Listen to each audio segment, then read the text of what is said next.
Y también hay que destacar, obviamente, la serie de medidas que van a mejorar la calidad de vida, para la redundancia, de los trabajadores. Algunas de ellas, tribunales de trabajo, eh, la reducción de las jornadas laborales, el régimen jubilatorio, estatuto del peón, lo cual afectó mucho a los trabajadores del campo, ya que siempre fue una actividad de trabajadores en negro, como se dice habitualmente, y sobreexplotados, vacaciones pagas, aguinaldo, en fin, muchas cuestiones más que vamos a ir viendo, sumado a todo lo que fueron las obras de infraestructura que se fueron haciendo, casas, hospitales, escuelas, es decir, toda una serie de medidas destinadas a favorecer estos sectores que obviamente provocó que se ganen rápidamente el apoyo de Perón y que este señor se vaya destacando por encima de quienes gobernaban. Fíjense que los presidentes durante esta etapa fueron Pedro Ramírez y Ademiro Farel, no sé si alguna vez escucharon hablar de ellos, pero claramente no eran las personas más importantes e influyentes, sino que era Juan Domingo Perón, ¿no? Sobre todo a partir de 1945, entre el 44 y el 45, cuando no solamente va a ser secretario de Trabajo y Previsión, sino también vicepresidente de la Nación Argentina.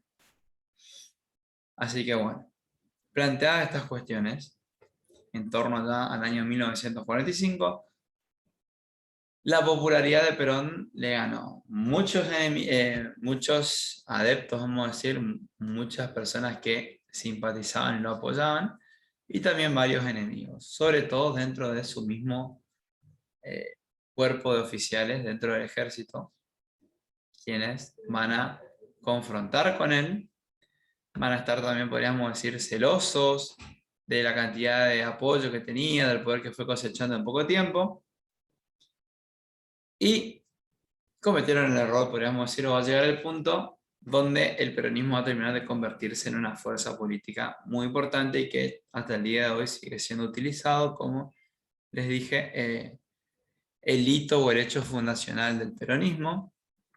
Es que en octubre de 1945 Perón va a ser encarcelado por disposición del gobierno en ese entonces, enviado a la isla Martín García, una isla ubicada cerca de Buenos Aires, y el tiempo en el que él fue tomado prisionero, obviamente que sus seguidores fervorosamente protestaron, ya que pensaban o se imaginaban que el alejamiento de Perón iba a provocar que todos los beneficios que estaban gozando vuelvan para atrás, no se corten, ya que Perón se había enfrentado con los grupos de poder económicos más importantes, con las patronales, con los empresarios, con los industriales, etc.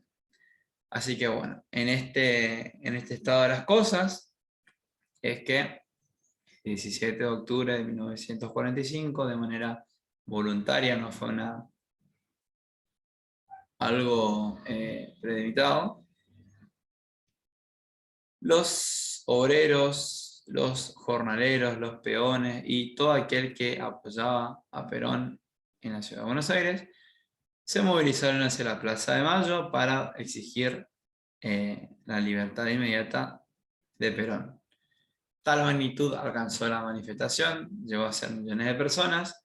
Recuerden que no había tantos habitantes como hoy en día en Argentina hace 70 años, así que realmente fue una movilización muy grande que provocó la libertad de Perón inmediata y obviamente la derrota total, podríamos decir, del gobierno, que no le quedó más remedio que llamar a elecciones. Perón obviamente que se abrió, inició su camino político propio y se fijaron elecciones para febrero de 1946. Fíjense que tampoco fueron 5 meses de campaña. Perón ni siquiera tenía un partido político, tuvo que crear uno.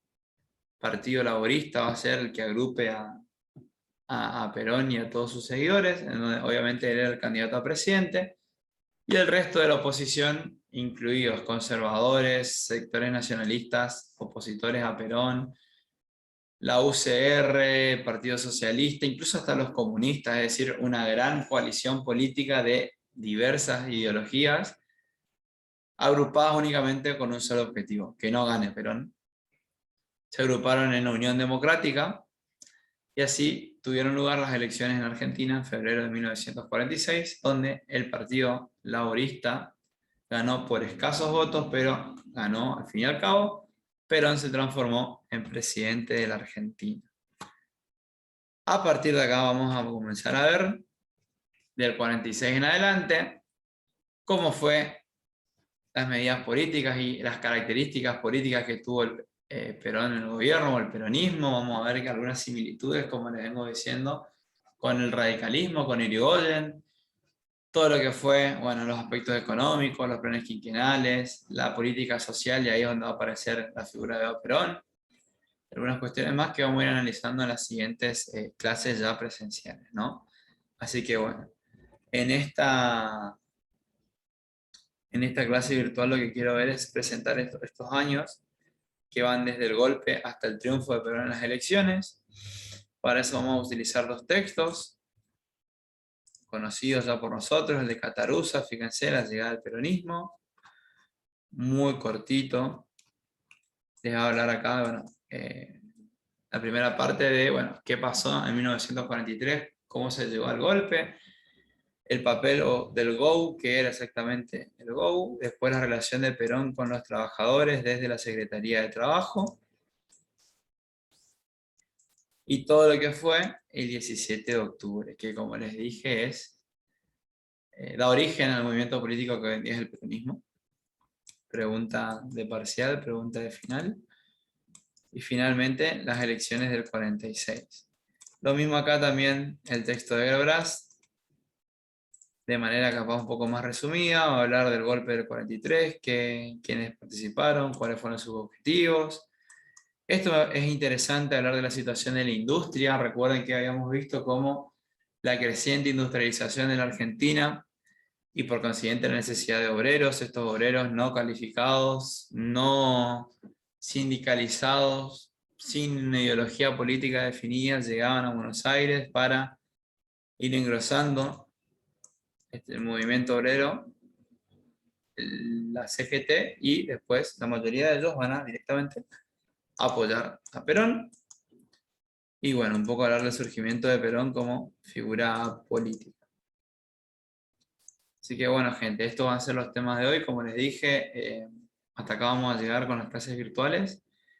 Les quedan los videos, les quedan los textos. Sé que todavía están por ahí rindiendo, así que todas estas cuestiones nosotros vamos a retomarlo, y sería bueno que cuando regresemos a clases tengan los textos a manos, tengan vistas las clases al menos, y podamos reconstruir entre todos estas 3 semanas que estuvimos de manera virtual.